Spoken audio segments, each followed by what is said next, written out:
Bonjour et bienvenue pour notre baromètre mensuel de l'immobilier avec meilleursagents.com. Sébastien Delafont, bonjour, vous êtes le président de meilleursagents.com.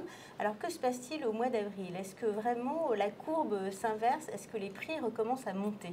On voit des prix qui montent pour le troisième mois consécutif, notamment à Paris, en première couronne, dans quelques villes de province, comme à Bordeaux, à Nantes. Alors est-ce que c'est un mouvement général d'inversion, vraiment une inversion de tendance?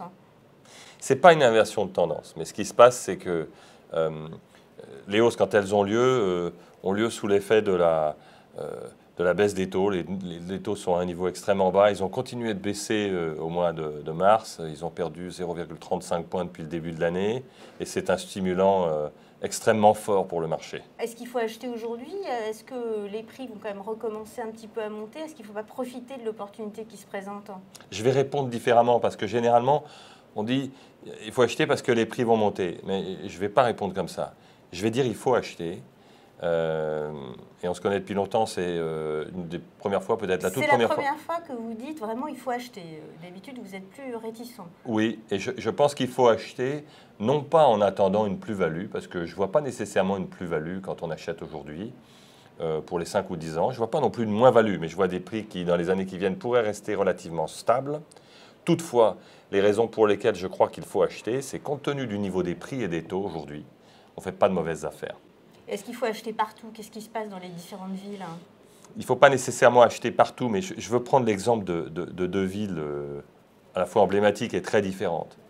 À Paris, l'évolution des prix et des taux entre 2011 et 2016 fait ce qu'à Paris, pour 1 000 euros d'emprunt, on pouvait acheter 18 mètres carrés. Aujourd'hui, avec le niveau des prix et le niveau des taux, on peut acheter 25 mètres carrés. À Marseille, en 2011, on pouvait acheter 55 mètres carrés. Aujourd'hui, toujours pour un emprunt de 1 000 euros, on achète 80 mètres carrés.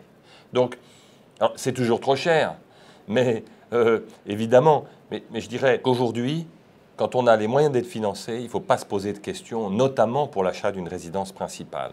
Et que les différents scénarios d'évolution des taux, même des scénarios de hausse des taux qui pourraient se produire, ne sont pas les plus probables, mais des hausses de taux parce qu'il y en aurait une crise financière, auquel cas les prix pourraient baisser dans l'immobilier, mais ils baisseraient moins que d'autres actifs, ou alors des taux qui monteraient parce qu'on aurait un regain d'activité économique, donc plus de gens dans le circuit, plus d'acheteurs, la pression à la baisse de la hausse des taux serait compensée par une hausse de la demande.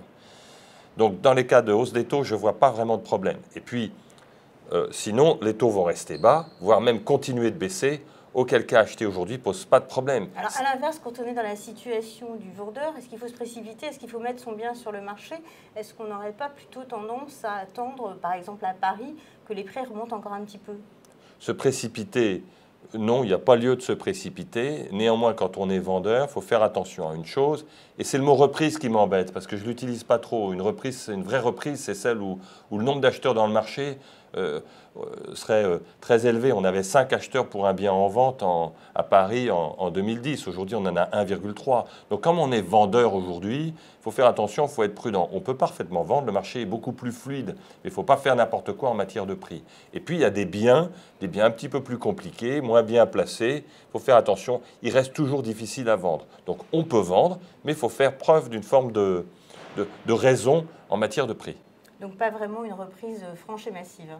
Une reprise stimulée par la baisse des taux. Sébastien Delafont, merci et rendez-vous le mois prochain pour un nouveau baromètre de l'immobilier avec meilleursagents.com.